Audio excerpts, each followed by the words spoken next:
Bonjour les amis et bienvenue dans les guidances de Natacha. On se retrouve pour la suite des vidéos pour les guidances énergétiques de cette fin d'année. Donc j'ai le plaisir de vous retrouver. Bienvenue aux nouveaux abonnés. Merci à vous qui me suivez. J'ai voulu que ce soit un petit format puisque je les ai appelées guidances énergétiques de Noël de fin d'année, puisque la fin d'année c'est un moment où on peut se poser, on peut faire le bilan justement de ce qui a été fait durant cette année, ce qui était bien, moins bien. Et puis voir comment se projeter justement sur 2023. D'où voilà une guidance en deux parties, une partie vibratoire et une partie complétée par l'oracle le Normand, le Merry Christmas que vous voyez ici. Alors la partie vibratoire, partie énergétique, va vous donner des indications sur votre axe cosmotellurique, c'est-à-dire que je vais tirer deux symboles. Les symboles se trouvent dans des pochons. Donc ici nous avons les symboles cosmiques. Donc c'est les symboles que vous allez retrouver sur votre thème natal, pour ceux qui s'intéressent un peu à l'astrologie. Et le tellurique, ce sont des ogames, c'est l'alphabet des druides. À chaque ogame va correspondre un arbre. Pourquoi il y a deux symboles? Puisque justement nous sommes comme les arbres, nous avons des racines, nous nous élevons vers le ciel. C'est de travailler voilà, en équilibre avec ces deux éléments.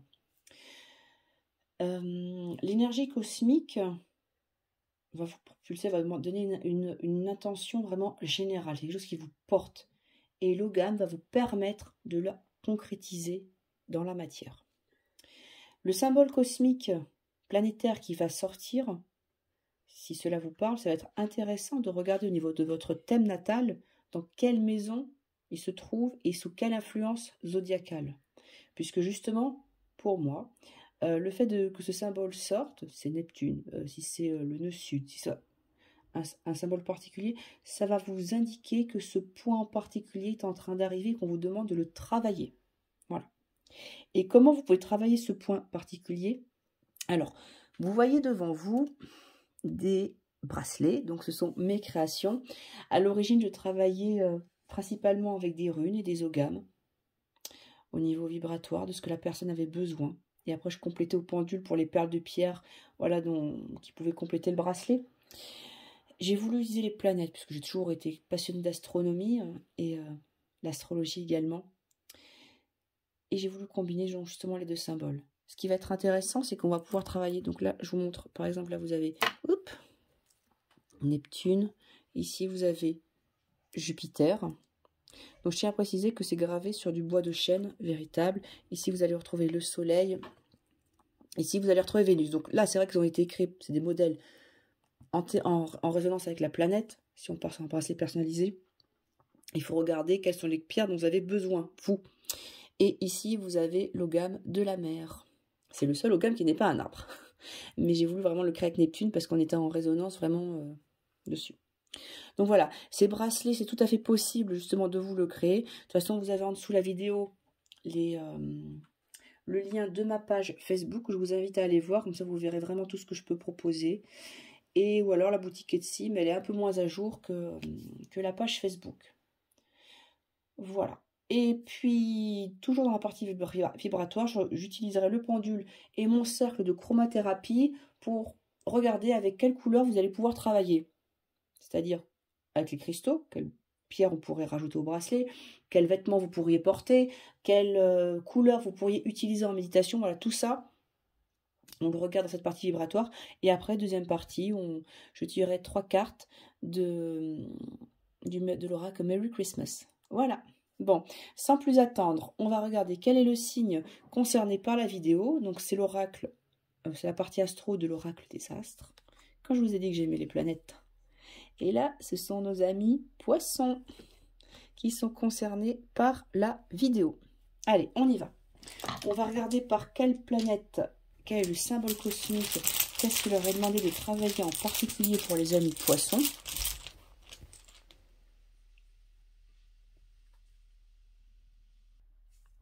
Alors, vous avez le nœud sud qui est ressorti. Alors, qu'est-ce que c'est? Au niveau de votre thème natal, vous avez un axe nœud nord, nœud sud, qu'on appelle également l'axe du dragon, et c'est celui qui va vraiment vous parler pour moi de votre mission de vie. Alors, le nœud sud, alors, le nœud nord est dans cette position-là, le nœud sud, il est là. Le nœud sud, justement, vous parle, alors vous imaginez comme si c'était un sac, donc là il est plein, et il demande à être renversé. Autant pour moi, non, je vous dis une bêtise. Le nœud sud se présente comme ça, donc c'est un sac qui est plein, et quand il est renversé, donc c'est cette forme-là, c'est le nœud nord, vous avez déversé tout le karma. En fait, ce nœud sud représente l'énergie de votre vie antérieure et les bagages karmiques, ce qui influence notre vie actuelle, donc ce qu'on a pu traîner, mais ça peut être également tout ce qui est d'origine transgénérationnelle, ce qu'on récupère et ce qu'il faut travailler. Et c'est vrai que le nœud nord va plutôt parler de vos potentialités, de vos talents qu'il faut développer. Donc c'est intéressant de regarder votre thème natal, dans quelle maison il se trouve, où se trouve justement cette énergie de vie ancienne, de sensation de déjà-vu. Ça, c'est vraiment important de le savoir. Et des conditionnements dans lequel vous continuez à être, alors que vous avez des facultés et des acquis qu'il faudrait développer. Donc, on se dirige normalement plus vers le nœud nord. Voilà, donc comme je l'ai dit, ça va être intéressant de regarder dans quelle maison, sous quel signe ce nœud se retrouve. On va regarder au niveau des égames pour les amis poissons.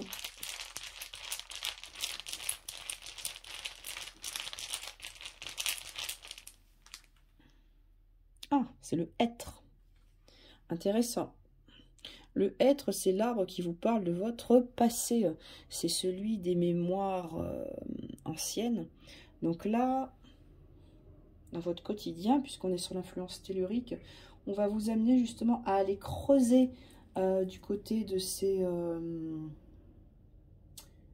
mémoires passées. C'est l'information, le livre.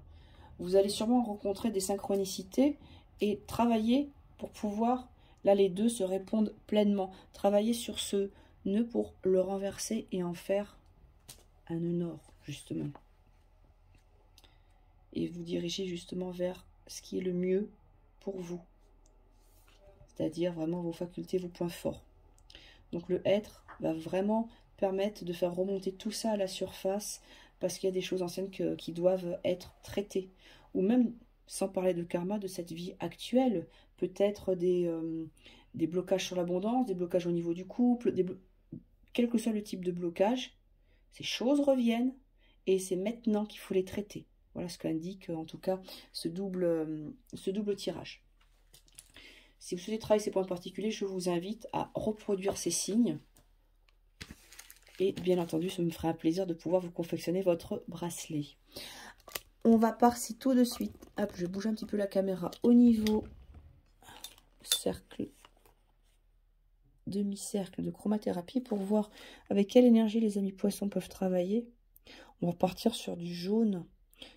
Jaune, plexus solaire, la partie justement, donc ça peut être citrine, ça peut être de l'ambre, cette partie qu'il faut réchauffer, reprendre confiance dans vos potentiels, dans vos acquis. Ne pas se laisser influencer par ce que les autres pensent. C'est vraiment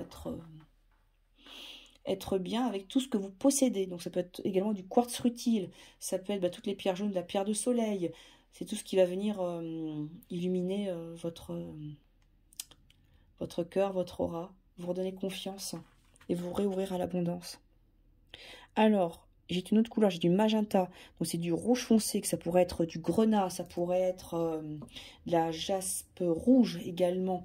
Et même, j'irais vers des pierres qui seraient en limite avec le marron, comme de l'obsidienne acajou. Donc, on va travailler l'ancrage, mais on va travailler l'énergie, la motivation, la force, parce que ça demande de une certaine énergie quand même, hein, ce qui vous est demandé de travailler, hein, de travailler sur le passé. Donc, il va falloir justement travailler dessus. Non, je n'ai pas d'autres couleurs.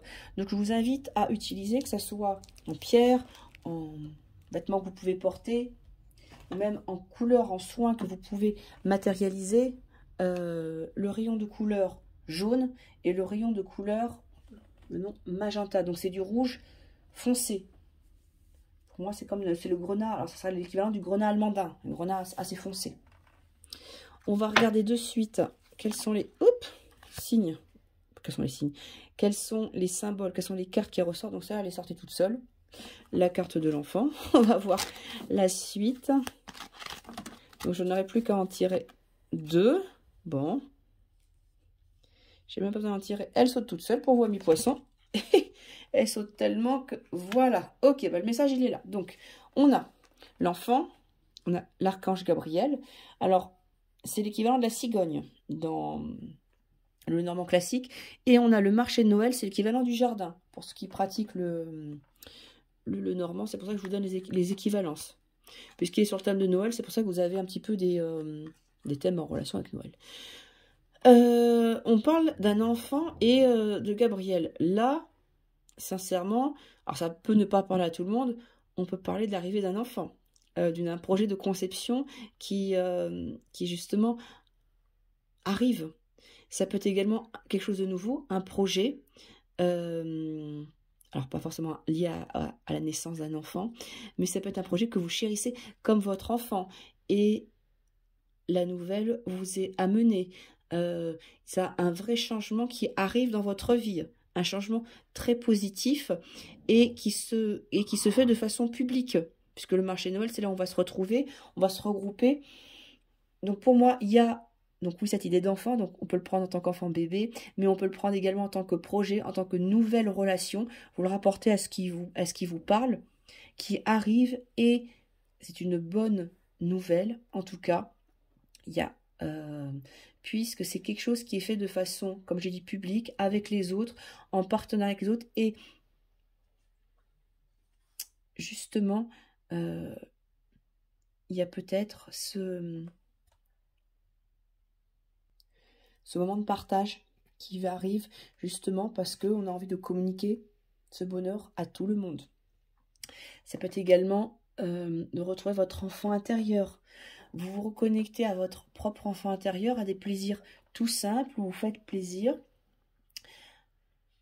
en demandant, je ne sais pas, ça peut être un cadeau de Noël, mais vraiment quelque chose de tout simple. Ça peut être vos enfants également qui vous amènent une bonne nouvelle, qui vous font une super surprise. Et il y a d'autres personnes également dans votre entourage qui sont de mèche. Enfin voilà, on a vraiment cette notion de l'enfant et de la très bonne nouvelle qui arrive. Donc quelque chose de nouveau qui s'installe. Et c'est très intéressant cette nouveauté parce que par rapport aux mémoires anciennes qui sont travaillées, ça va vous remettre un nouveau souffle. Un nouveau souffle sur lequel, voilà, il suffit justement de sortir de sa zone de confort, d'aller écouter son enfant intérieur, d'aller se faire plaisir par des choses toutes simples pour que les choses puissent bouger et vous permettre de changer d'état. Voilà. Écoutez, amis poissons, j'espère que cette guidance vous aura parlé. Je vous dis à très vite et je vous souhaite de très belles fêtes de fin d'année.